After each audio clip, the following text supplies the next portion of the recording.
Let's go into the testing here a bit and Pearson. And I want to start with a question that Bill O'Reilly asked me. He said, why would Jeb Bush want to do something like that? This is about control and conform, period. All right. But why would a Bush and a Christie buy into that if it were so apparent? I mean, I don't know. You would have to ask that question. You don't have a theory on why? You just said they were progressive Republicans. What's the theory? My answer was, it's big business. It's big business. Show me the direct tie. We have Jeb Bush, who was, if I'm not mistaken, on the board of directors of Pearson. Pearson is the testing company. Explain how the testing works for Pearson. Well, Pearson has a very large lobby, so they lobby our legislators to pass laws that make it so that more tests have to be generated, because the more tests that are generated, the more money they're going to make. So I'll kind of go from the school level on up to the, the state and then the federal level. So in a school with No Child Left Behind, we had a state test, and it was called the FCAT. And every grade level had to take it. But in third grade, if you don't pass, you're retained. You get held back.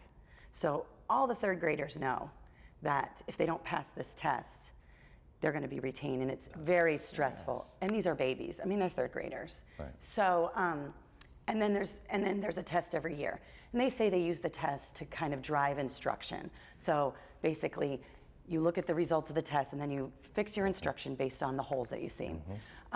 But the thing is, you don't get the test data until into the summer. So you can't use the results to do anything with your instruction. And it's punitive. And what they do is they test every student. So in my district, there's about 80,000 students. So every year, 80,000 students take this standardized test. And some of them, many of them will fail. Over 40% will fail.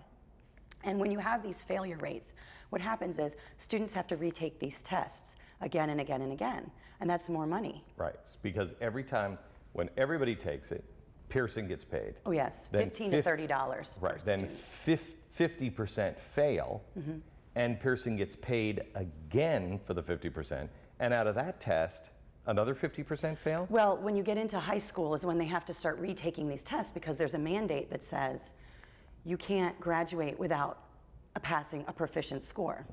So the students retake and retake and retake and retake, sometimes three times a year, sometimes 3 times a year. And the ones that fail in third grade are failing, they continue to fail. And it's $35 per student. It's between 15 and 30 depending on the test. Now in high school, we don't just have the FCAT.